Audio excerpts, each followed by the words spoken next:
And the marriage was fixed. She is a princess. A huge wedding was set up.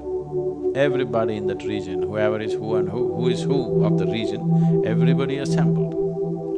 In India, this is a tradition, the bridegroom will come with his party. Usually you will see today, he will come riding a horse and big… They will show off their wealth and the bridegroom's people will come in full attire, showing off how they're better than the bride's people.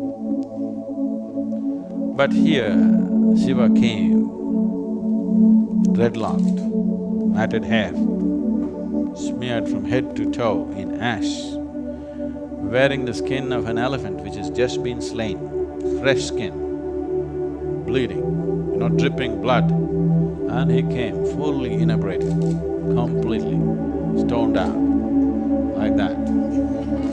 And all his people, they're all demented and distorted beings.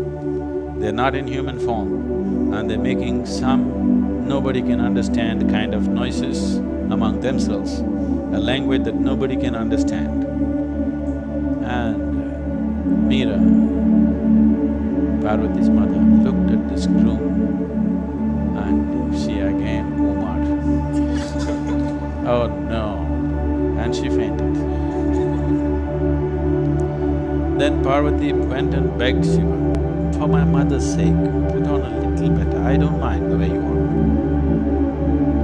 I just don't mind how you are, all you want, all I want is you, the way you are. But for my mother's sake, just show a little more pleasant self. He said, okay. And he put on a very beautiful form, attired himself well, and then he came. And then the people said, he's a Sundar Murti, that means he's the most beautiful human being they'd ever seen. He was 9 feet tall. They say when he stood, he was level with the horse's head. This description is there in many scriptures. When he came down south, they said he was twice the height of an average woman. Generally in South India, now it's all mixed up. Otherwise, southern Indian people, women were generally 4.5 to 5 feet, less than 5 feet. So they said he is twice that of an average woman, that's how they described here. There they said he was level with the horse's head. So approximately 9 feet tall man, the most beautiful man, and everybody was awestruck by his presence. Then he came and sat down. Marriage is to happen. When marriage is to happen in India, especially in this kind of weddings, the antecedents of the bride and the groom are spoken with great pride. The ancestry, where they come from, how pure their blood is and all that stuff.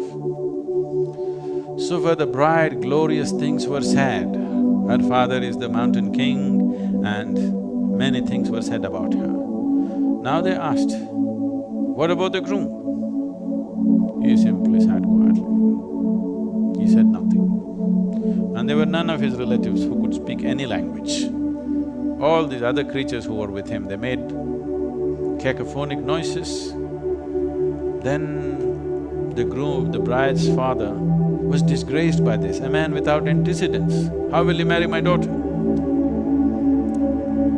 Nobody knows where he comes from, who his parents are, what is his lineage. How can I give my daughter to this man? He rose up in anger. Then there was a sage, Narada, who had a single-stringed instrument called ektara. He just did tam, tam, tam. The king got even more angry. What are you doing ektara for? Narada said, this is his antecedents. He has no father, he has no mother. And what's his basis? His basis is sound, reverberation. He's just born out of a reverberation. He has no parentage, no antecedents, no lineage. Then